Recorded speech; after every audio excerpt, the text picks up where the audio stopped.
Hello students. पिछली video में हम लोगों ने सीखा था कि वेरिएबल्स क्या होते हैं और कुछ फंक्शंस के बारे में हम लोगों ने सीखा था।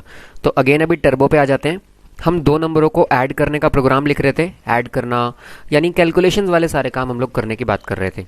तो अगेन एक बार मैं लिख लेता हूँ hash include stdio dot H bracket close hash include conio dot H.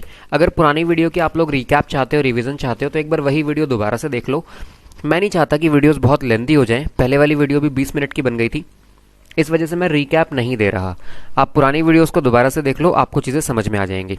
बाकी पिछली वीडियो में हम लोगों ने सिर्फ कुछ फंक्शंस के बारे में ही बात करी थी और वेरिएबल समझे थे कि वेरिएबल किस तरीके से काम करते हैं। मैंने मेन फंक्शन बना लिया। ये चीज़ हम पहले वाली वीडियो में समझ चुके हैं कि मेन फंक्शन ही सबसे पहले एग्जीक्यूट होता है, यानी मेरा कंप्यूटर वही पढ़ता है जो मैंने मेन में लिखा होता है। सबसे पहले वो ये ऊपर वाली लाइन नहीं पढ़ता, सबसे पहले वो ये मेन पढ़ता है। ठीक है, तो मेन में सबसे पहले मैंने क्लियर स्क्रीन करवा दी कि जो भी स्क्रीन पे लिखा हुआ होगा वो क्लियर हो जाएगा। डन। अब देखो, मेरे को दो इंटीजर टाइप की वैल्यू चाहिए, तो मैं दो इंटीजर टाइप की वैल्यू बना रहा हूं। इंट ए, ठीक है, एक मैंने बना दिया इंट बी। ये कुछ नहीं है, सिर्फ दो वेरिएबल है। जैसे हम लोग स्कूल में नहीं बनाते थे let the number will be X, let the number will be Y, same उसी तरीके से मैंने बस दो वेरिएबल बनाए हैं कि इंट ए और इंट बी। अब इस चीज को मैं ऐसे लिखूं या इंट ए कॉमा बी लिखूं, ये दोनों ही चीजें सेम है। जैसे चाहो वैसे लिख सकते हो, कॉमा सेपरेट करके जितने मर्जी वेरिएबल बना लो। ठीक है, अब ये वेरिएबल्स बनते कैसे हैं और वेरिएबल बनाने के रूल क्या हैं ये भी देखते हैं। लास्ट वीडियो में हम लोगों ने कमेंट के बारे में भी समझा था, कमेंट क्या होता है।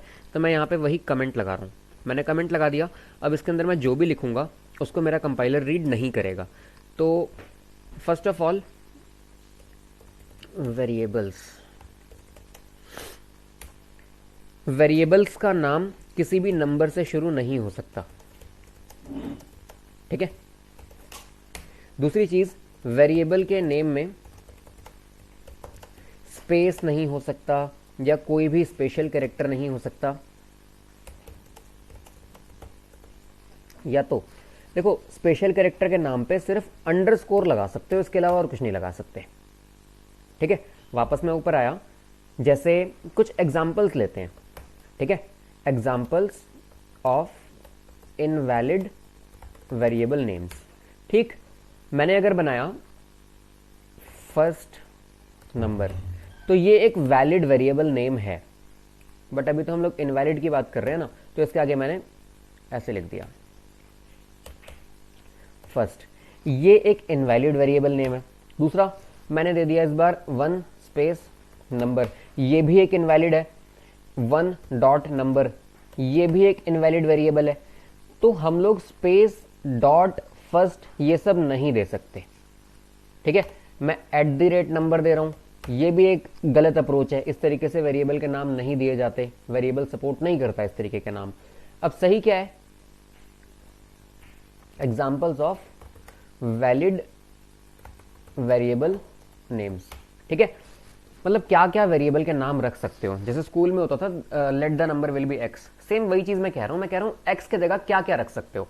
एक्स के जगह वाई रख सकते हो, एक्स के जगह ए बी सी कुछ भी रख सकते हो। एक्स के जगह मैं कह रहा हूं नाम भी रख सकते हो। लाइक एक्स के जगह ये रख सकते हो let the number will be pen या let the number will be quantity. लेकिन let the number will be 5 नहीं लिख सकते यहाँ पे अभी।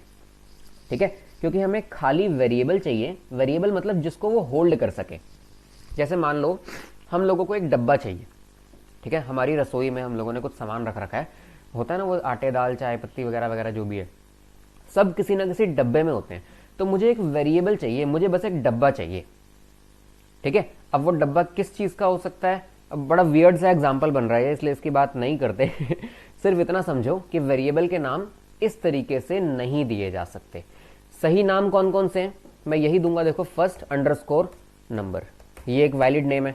अगेन मैं दूंगा फर्स्ट नंबर, ये भी एक वैलिड नेम है। मैं दूंगा अच्छा देखो, कैपिटल भी लिख सकते हो। सी लैंग्वेज जो है ना वो केस सेंसिटिव है, यानी उसमें मैंने एक एक्स वेरिएबल बनाया और एक कैपिटल एक्स वाला वेरिएबल बनाया, तो ये दोनों ही दो डिफरेंट वेरिएबल्स हैं। ठीक है, मैं इस फाइल को पहले सेव कर लेता हूं, क्योंकि पिछली वाली फाइल भी हम लोग सेव नहीं कर पाए थे, तो वो आप अपने कंप्यूटर पर लिख लेना। इस वजह से मैं उसका कोड आपको दे नहीं पाया। तो यहां मैं लिख देता हूं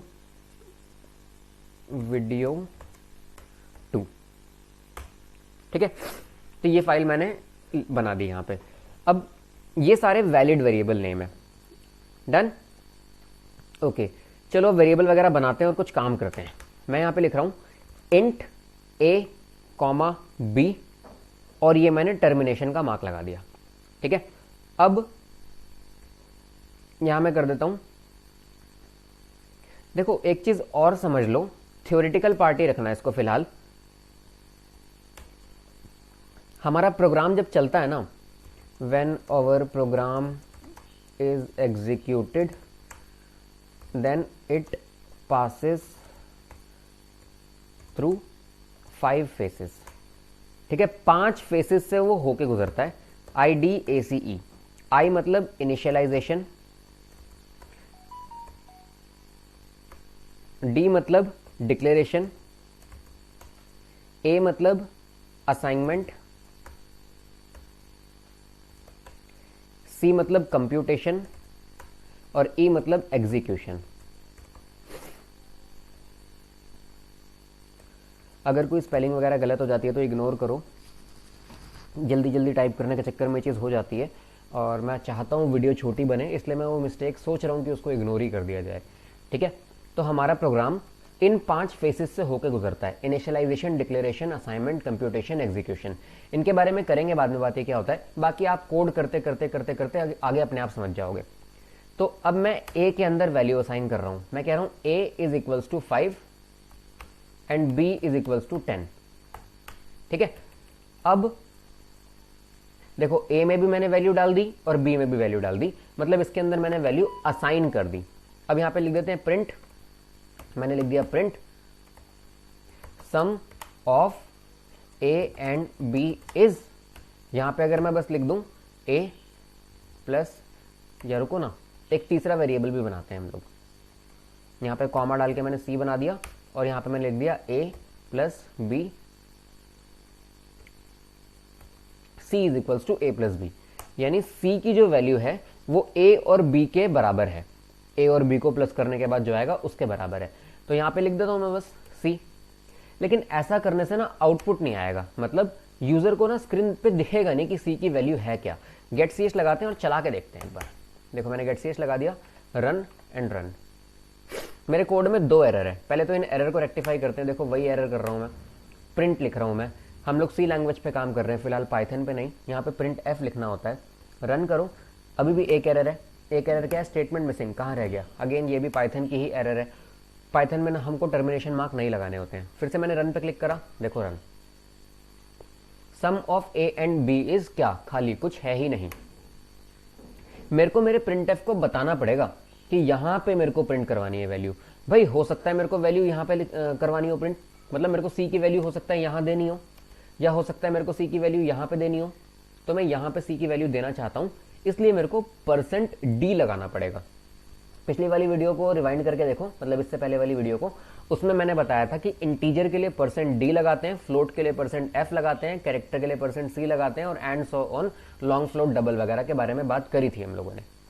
तो अब मैंने लगा दिया कि sum of a and b is %d, and %d की जगह, ये %d की जगह ये c वाली वैल्यू आ जाएगी। अब रन करके चेक करते हैं, अब आउटपुट बिल्कुल मजेदार आएगा। देखो sum of a and b is 15, जो कि बिल्कुल ठीक है, ठीक है। अब ये चाहता तो मैं c लिख सकता था, या तो यहां पे भी मैं a प्लस b लिख सकता था। मेरा एक सजेशन है, जब इस टाइप की कैलकुलेशन परफॉर्म करवा रहे होते हो तो उस कैलकुलेशन को ब्रैकेट में डाल दिया करो। Run and run. देखो sum of a and b is 15, ये भी ठीक है, यानी मैंने एक वेरिएबल का स्पेस बचा लिया। मेरे कोड में मेमोरी ऑप्टिमाइज हो गई मेरी। अब मेरे को तीसरा वेरिएबल नहीं बनाना पड़ रहा, ठीक है। डन, मेरे को ये चीज भी समझ में आ गई। अब क्या करना है मैंने, देखो ये तो हमेशा ही 15 लाके देगा ना। अब मैं चाहता हूं कि मैं यूजर से पूछूं कि a की वैल्यू क्या रखनी है, b की वैल्यू क्या रखनी है। आफ्टर दैट उसको कैलकुलेट करवा के लेके आऊं। अब यूजर से वैल्यू पूछने के लिए स्कैनएफ लगाया जाता है, ठीक है। मैं इस वाली लाइन को कमेंट कर रहा हूं, taking input from the user. इसके लिए स्कैनएफ लगाया जाता है। यहां पे मैं लिख देता हूं यूजिंग स्कैनएफ। देखो ये सारी चीज़ें आप लोगों को मिल जाएगी। मैं चाहता हूँ कि आप लोगों को बहुत अच्छे नोट्स मिल जाएं, ये चीज़ें बहुत अच्छे से समझ में आ जाएं। इस वजह से ये पूरे के पूरे कोड्स मैं आप लोगों को दे दूंगा। लेकिन मेरी रिकमेंडेशन ये है कि मेरी वीडियोस चला के साथ अपने कंप्यूटर पर ट्राई करो, इससे आप लोगों को बहुत ज़्यादा क्लैरिटी आएगी। कोई भी डाउट आप लोगों को है, हमारे डाउट सेक्शन में आके पूछो, हमारे डाउट ग्रुप में आके पूछो। अगर वहां पे हम लोगों ने रिप्लाईज नहीं दिए किसी भी वजह से इंस्टेंट, तो आप लोग पर्सनली हम लोगों को टेक्स्ट करो, लेकिन अपने डाउट्स क्लियर करो, ठीक है। अब यूजर से पूछते हैं। यहां मैंने लिख दिया प्रिंट। भाई अगर मैं यूजर से पूछ रहा हूं तो पहले उसको बोलना भी तो पड़ेगा ना कि पहला नंबर बता दे। जैसे आप लोग एटीएम में जाते हो तो एटीएम मशीन जब आपसे कहती है कि अपना पासवर्ड डालो, तो वो बोलती है ना कि पहले कि प्लीज एंटर योर पासवर्ड। तो वैसे ही मैंने लिख दिया प्लीज एंटर फर्स्ट नंबर। अब ये तो खाली स्क्रीन पे लिख देगा कि प्लीज एंटर फर्स्ट नंबर। उस स्क्रीन से वैल्यू लेके आने के लिए स्कैनएफ लगाते हैं, ठीक है। अब इस स्कैनएफ के अंदर मेरे को पहले बताना पड़ेगा कि किस टाइप की वैल्यू मैं लेके आ रहा हूं, ठीक है। तो यूजर जो वैल्यू देगा वो एक %d टाइप की वैल्यू होगी, तो मैंने %d लगा दिया, ठीक है। Then comma. अब जो वैल्यू मैं लेके आऊंगा उसको रखना कहां पे है ये डिसाइड करना है। मैंने लिख दिया एड्रेस ऑफ ए, इसको एड्रेस ऑफ बोलते हैं, ठीक है। मैं नॉर्मली ए लिखूंगा, ए में वैल्यू नहीं जाएगी, मेरे को एड्रेस ऑफ ए लिखना पड़ेगा। स्कैनएफ के अंदर इस तरीके से लिखा जाता है कि %d एड्रेस ऑफ ए। इससे जो पहला नंबर यूजर देगा वो ए के अंदर चला जाएगा। सेम अगेन मैंने एक और प्रिंटएफ लगाया, यहां लिख देता हूं प्लीज एंटर सेकंड नंबर। बताओ आप लोग क्या लिखने वाला हूं मैं। स्कैनएफ, मैं बोल नहीं रहा, आप बताओ, मतलब अपने मन में खुद को बताओ कि मैं क्या लिख रहा हूं। फिर जब मैं लिख दूंगा तो आप लोगों को समझ लेना है कि आप लोगों ने सही सोचा था या नहीं, ठीक है। डन। अब देखो यहां पे तो ए और बी की वैल्यू 5 और 10 है, यहां पे आके वैल्यू बदल जाएगी। तो एक बार मैं यहां प्रिंट दूंगा, print value of A and B is, यहीं पे कॉमा दे रहा हूं मैं, ए एंड बी इज, देखो यहीं लिखता हूं मैं, value of A is %d and value of B is, ये भी %d। अब यहां मैं दे रहा हूं कि पहले वाले %d को मेरे को रिप्लेस करवाना है ए से, कॉमा दूसरे वाले %d को रिप्लेस करवाना है बी से। हम लोगों को स्कैनएफ के अंदर ही सिर्फ एड्रेस का साइन लगाना होता है, प्रिंट के अंदर नहीं लगाना होता। और इससे कोई फर्क नहीं पड़ता कि मैं आगे स्पेस दे के लिख रहा हूं या नहीं लिख रहा, इससे कोई फर्क नहीं पड़ता, ठीक है। और आगे मैंने टर्मिनेशन का मार्क लगा दिया। यहां पे मैं लाइन भी ब्रेक करवा देता हूं ताकि एक ही लाइन में ना आए सब कुछ। अब ये वाली लाइन प्रिंट हो जाएगी। देखो यहां तक मैंने यूजर से कोई इनपुट नहीं लिया था, है ना, इसलिए यहां पे तो वैल्यू 5 और 10 ही आएगी, लेकिन नीचे इनपुट लेने के बाद यहां चेक करना, यहां बदल जाएंगी वैल्यूज। प्रिंटएफ, एक काम करते हैं ना, यही वाली लाइन कॉपी पेस्ट मारते हैं, क्यों लिखना है बार बार। मैंने इसका सिलेक्शन बनाया, ठीक है। ऊपर मैं एडिट में गया, कॉपी करा मैंने, और यहाँ के अगेन मैं एडिट में गया और मैंने पेस्ट कर दिया। सेम लाइन मैंने यहाँ पे पेस्ट कर दी, ठीक है। मैं जानता हूँ इससे बहुत अच्छे अच्छे कंपाइलर्स अवेलेबल हैं, विजुअल स्टूडियो कोड अवेलेबल है और कोड ब्लॉक्स अवेलेबल है, लेकिन मेरी रिकमेंडेशन ये है कि स्टार्टिंग में, बिगिनिंग में बिल्कुल जब आप कोडिंग सीख रहे हो तब टर्बो यूज कर लो। टर्बो के बाद आप जो मर्जी यूज करना, ठीक है। हमारे आधे कोर्स के बाद हम लोग कोड ब्लॉक्स पे शिफ्ट हो जाएंगे, लेकिन पहले कुछ बेसिक चीजें समझ लेते हैं। मैं आपको स्ट्रक्चर्स वगैरह के बारे में कोड ब्लॉक्स पे बताऊंगा, लेकिन पहले कुछ बेसिक चीजें समझ लेते हैं। तो एक बार रन करके चेक करते हैं, और मैं नीचे ना प्रिंट भी दे देता हूं, प्रिंटएफ की sum of these numbers is,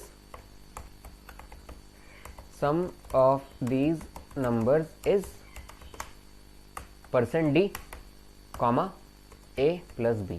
चलो अब चेक करते हैं कि किस टाइप का रिजल्ट आता है और क्या रिजल्ट आता है। Run, run. एक एरर, क्या एरर है अब आप लोग बताओ। स्टेटमेंट मिसिंग, बता ही दिया इसने। कहां मिसिंग है जी, अब दिख गई मेरे को, देखो यहां पे मिसिंग है। Terminate, run and run. अगर आप लोगों ने ये एरर पहले पकड़ ली थी तो बहुत अच्छी बात है, और अगर मेरे साथ साथ पकड़ी तो ठीक है, कोई बात नहीं, आपने पकड़ ली, एक अच्छी बात है। सबसे पहले इसने बता दिया कि value of A is 5 and B is 10। अब वो प्लीज एंटर फर्स्ट नंबर कह के मेरे से कह रहा है कि भाई पहला नंबर दे दो। मैंने दे दिया पहला नंबर इज 35। अब कह रहा है दूसरा नंबर दे दो, तो दूसरा नंबर मैंने दे दिया 65। ठीक है, एंटर। तो देखो value of A is 35 and value of B is 65, sum of this number is 100। Value बदल गई, यानी यूजर से मैंने जो वैल्यू ली थी वो वाली वैल्यू आ रही है। अब समझे, सिंपल है। अब आई थिंक इस लाइन को कमेंट कर देते हैं, इसकी जरूरत है नहीं। अब जैसे मैं सम करवा सकता हूं सेम वैसे ही अब मेरा कोड थोड़ा सा ना मीनिंगफुल हो गया। अगर आप लोगों ने ये कोड लिखा है तो आप लोगों को कॉन्ग्रेचुलेशन बोलता हूं मैं। रीजन इज कि आप लोगों ने अपना पहला मीनिंगफुल कोड लिख लिया, मतलब 2 नंबरों को ऐड करवाने का कोड आप लोगों ने लिख लिया। दोबारा रन करते हैं एक बार, देखो कितना प्यारा कोड मेरा चल रहा है। मैंने लिखा पहला नंबर मेरा 10 है, दूसरा नंबर मेरा 20 है, डन। तो दोनों नंबरों का जो सम होता है वो 30 होता है। हमारा कोड बहुत अच्छे तरीके से काम कर रहा है। अगर आप लोगों ने लिखा तो कॉन्ग्रेचुलेशन जी, हम लोगों ने अपना पहला ढंग का कोड लिख लिया है। ठीक है, और मुझे नहीं लगता कि कोडिंग्स अभी तक आपको बिल्कुल भी मुश्किल लग रही होगी। कोडिंग्स बहुत इंटरेस्टिंग होती है। एंटर मारो, अगर कोडिंग्स का नशा लगता है ना तो हम लोग रात के 12-12 बजे तक कोड लिखते रहते हैं, एक एक एरर के पीछे पड़े रहते हैं कि ये एरर आ क्यों रही है और ये एरर रेक्टिफाई कैसे होगी। चलो, अब अगर मैं सम करवा सकता हूं तो मैं माइनस भी करवा सकता हूं, मैं मल्टीप्लाई भी करवा सकता हूं, मैं डिवाइड भी करवा सकता हूं।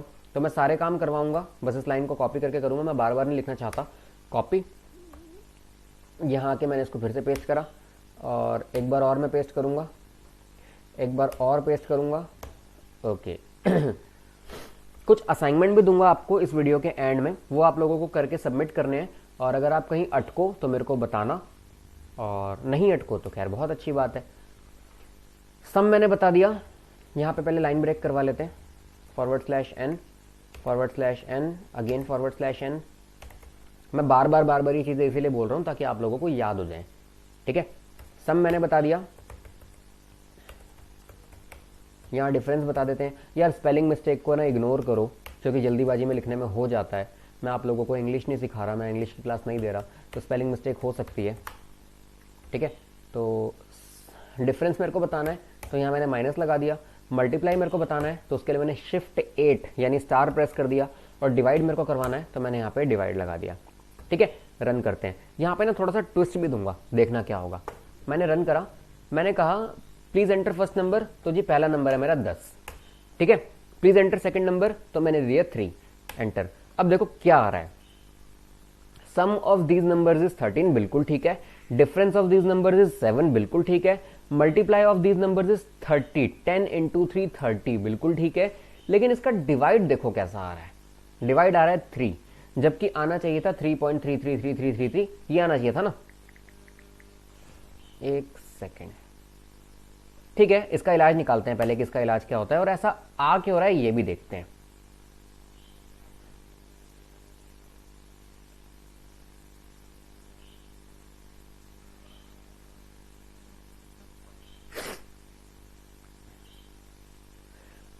मेरे को एक्चुअली एक मैसेज आ गया था तो मेरे को उसको अर्जेंटली रिप्लाई करना था, तो डन। अभी देखो मैंने स्टार्टिंग में ही कहा था कि %d इंटीजर टाइप की वैल्यू को हैंडल करने के लिए बनाया गया है ना। अब इसको यहां से मैं फ्लोट कर देता हूं, फ्लोट। एंड यार मैं ना एक काम करता हूं, मैं अपने इस कोड को नहीं बिगाड़ता, मैं 2 नए वेरिएबल बना लेता हूं, फ्लोट x, y, ये 2 बना लिए मैंने। ठीक है, अब यहां पे ना मैं दोबारा से इनपुट ले लेता हूं, इस पूरे कोड को कॉपी मार लेते हैं, कॉपी एंड यहां आके पेस्ट। मैंने देखो सेम कोड में चेंजेस इसलिए नहीं करे क्योंकि ये कोड मेरे को आपको देना है और मैं चाह रहा हूं कि आप लोग उसमें सब कुछ समझ सको। तो मैंने यहाँ पे दे दिया x एंड यहाँ पे दे दिया y, बट चेंज इस बार ये हो जाएगा कि %d की जगह %f हो जाएगा। ठीक है, अगेन प्रिंट सम, सम क्यों, divide of these numbers is %f, क्योंकि फ्लोट है इस बार, कॉमा, और यहां पे मैंने लगा दिया a डिवाइड बाय b। ठीक है, अब रन करके एक बार चेक करते हैं कि क्या आउटपुट आ रहा है।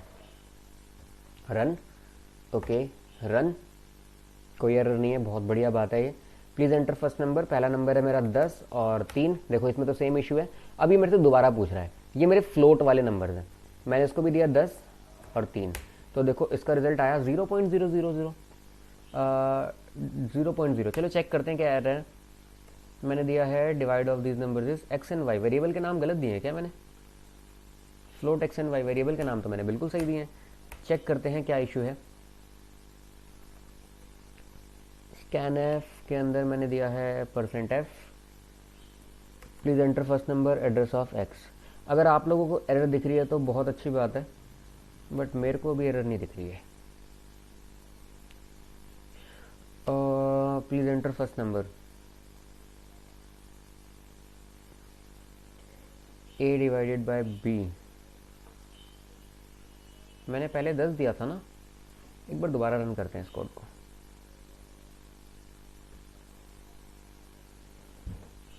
पहला नंबर मैंने 10 दे दिया, फिर 3 दे दिया। ओके, यहाँ पे भी मैंने मान लो 10 दे दिया और 3 दे दिया, तो 0.0 क्यों आ रहा है? एक बार दोबारा से रन करते हैं। इस बार पहले 3 दे देते हैं। मैं जानता हूँ मैं फालतू की मिस्टेक कर रहा हूँ। 0.0 क्यों आ रहा है ये?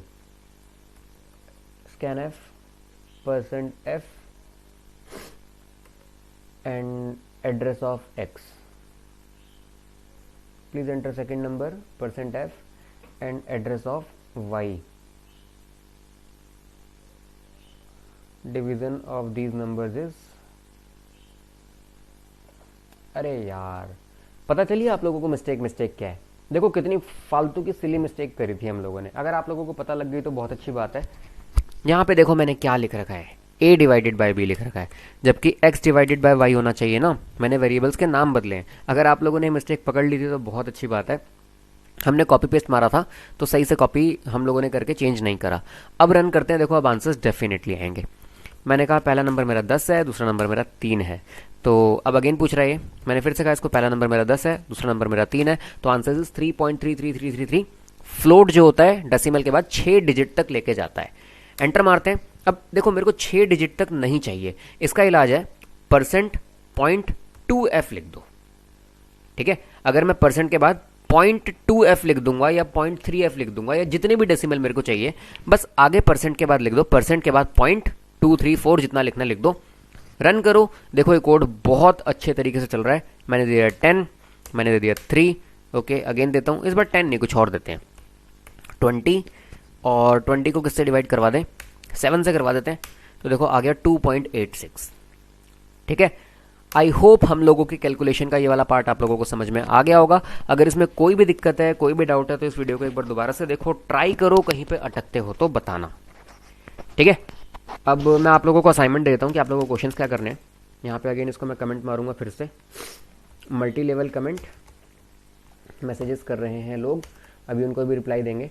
देखो question number 1 is equals to you are, नहीं, write a program to take input of marks of 3 subject and print sum of these sum of marks। ठीक है, डन। क्वेश्चन नंबर 2 आप लोगों को क्या होगा? आप लोगों को वो एफ वगैरह प्रिंट करने के लिए तो मैंने पहले ही दे दिया था। ठीक है, you are write a program to calculate bill of the customer where you are required to ask quantity and price will be food bill of a consumer, price will be 50 rupees 50 per plate। ये code मैं समझा देता हूँ यार। देखो पहले code में तो आपको सिंपली 3 नंबरों का इनपुट लेना है और उसको सम करवा देना है। दूसरे कोड में आप लोगों को यूजर से पूछना है कि उसने कितनी प्लेट खाई। मतलब उसने मान लो उसने मोमोज मंगवा लिए, तो उसने कितने प्लेट मोमोज मंगवाए। अब अगर हमारा यूजर कहता है कि उसने 5 प्लेट मोमोज मंगवाए हैं, तो आपको 50 रुपए प्लेट के हिसाब से उसका प्राइस बताना है कितना हुआ। ठीक है, अब बस एक लास्ट क्वेश्चन और दे रहा हूं, देन इस वाली वीडियो को समअप करते हैं। आपको उसके बिल पे डिस्काउंट अलाउट करना है, डिस्काउंट अलाउ करना है 5% का। अब एक बार ये मैं कैलकुलेट करवा देता हूँ कि डिस्काउंट कैसे निकालते हैं। तो प्रिंट, या ऐसे कैलकुलेट करवा दूँ मैंने एक नया वेरिएबल बना लिया। जितने भी वेरिएबल आप लोग डिक्लेयर करोगे वो सबसे ऊपर ही करोगे, क्योंकि देखो ऊपर मैंने लिखा है इनिशियलाइजेशन और डिक्लेरेशन ऊपर होती है। तो इंट, एक नया वेरिएबल मैंने बना दिया प्राइस नाम से, ठीक है। यहां लिख देते हैं प्राइस। प्राइस, मैंने प्राइस नाम से वेरिएबल बनाया ना, तो आई थिंक मेरे को वेरिएबल बनाना चाहिए क्वांटिटी नाम से। नाम से खैर कोई फ़र्क नहीं पड़ता, बट कोई बात नहीं, क्वांटिटी, ठीक है। गलती कर रहा हूँ यार, गलती कर रहा हूँ। जब मैं जल्दी जल्दी करने की कोशिश करता हूँ तो मैं गलतियाँ ज़्यादा करता हूँ। फ्लोट में लेना चाहिए मेरे को, बताता हूँ क्यों।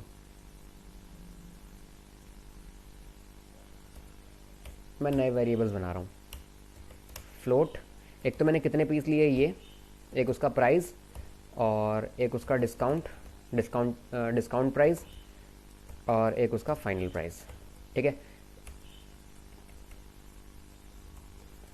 फाइनल प्राइस, ये मैंने 1 2 3 4 वेरिएबल बनाए हैं, ठीक है। चलते हैं नीचे, और अब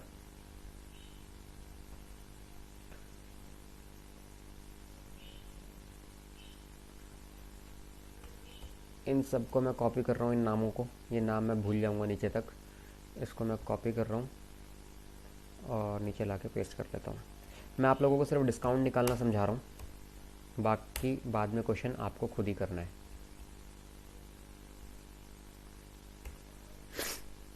मैंने कहा मेरी क्वांटिटी थी, यूज़र से पूछ लेना, लेकिन अभी मैं यूज़र से नहीं पूछ रहा। मैंने कहा मेरी क्वांटिटी थी 5 और मेरा प्राइस था 10, प्राइस 50 था ना हमारा, तो 50।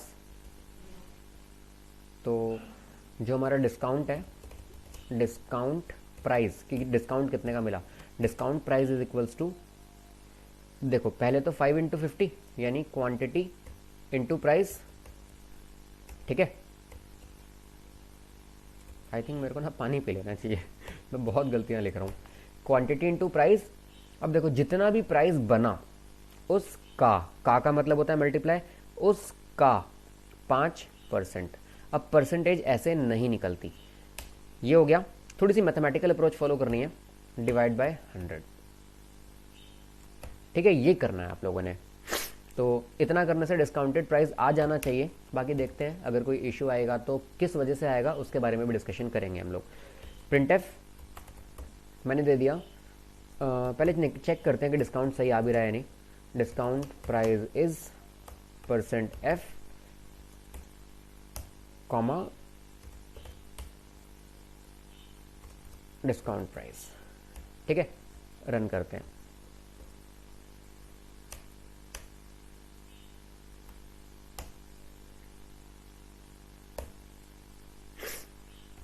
कोई भी नंबर्स दे दो, अब तो कोई फ़र्क पड़ता नहीं, ऊपर वाला काम तो हम लोगों ने कर लिया।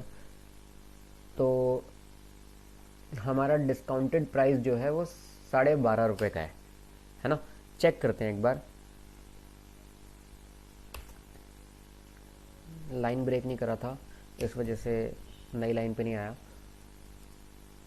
5 इंटू 50 तो 250 हो गया ये, और 250 का 5%, 250 का 5%, 25 5 सही है, 12.5 रुपये आएगा, ठीक है। 12.5 ही आएगा, निकाल के देख लेना, बिल्कुल ठीक है। अपना कैलकुलेटर खोल लो, करके देख लेना। मैंने कैलकुलेट कर लिया, हमारा डिस्काउंट बिल्कुल ठीक आ रहा है।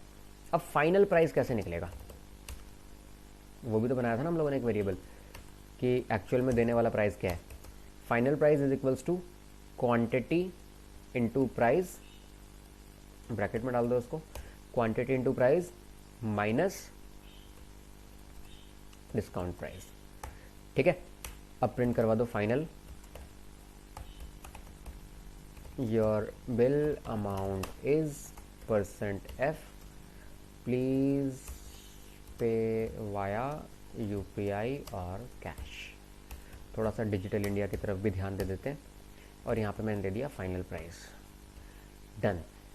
आई होप ये कोड बहुत अच्छे से चलेगा एंड डन। रन करके देखते हैं। इस वीडियो में इतना ही। हम लोगों ने कैलकुलेशन का सारा पार्ट खत्म करा है। रन करते हैं और देखो ये तो इसको भी चला ही लेते हैं यार एक बार। 20 एंड 3 देखो यहाँ पे 6 दे रहा है जबकि इसको 6 पॉइंट समथिंग देना चाहिए था। अब मैं यहाँ पे 20 और 3 देता हूँ तो यहाँ पे बता रहा है 6.67 आएगा।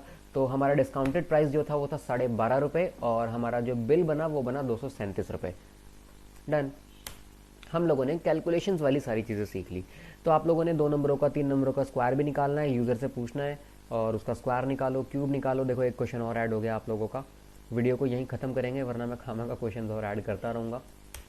Question number 4 and question number 5। Question number 4 user से एक नंबर का इनपुट अरे लेके उसका स्क्वायर निकालना है। नीचे भी सेम चीज़ है तो ऐसे लिख देता हूँ, यूज़र से एक नंबर का इनपुट लेके उसका क्यूब निकालना है। ठीक है, इस वीडियो के लिए इतना ही। ये वीडियो देख के आप लोग काफ़ी कुछ समझ गए होंगे। अगर नहीं समझ में आया तो इस वीडियो को दोबारा से देखो। आधे घंटे की वीडियो है, वीडियो दोबारा से देख लेना। बहुत ज़रूरी वीडियो है। कैलकुलेशन का सारा पार्ट हम लोगों ने इस पर खत्म करा है। नेक्स्ट वीडियो में कुछ और देखते हैं। तब तक के लिए बाय बाय। कोई भी डाउट हो तो आप लोग मेरे से डायरेक्टली पूछ सकते हो।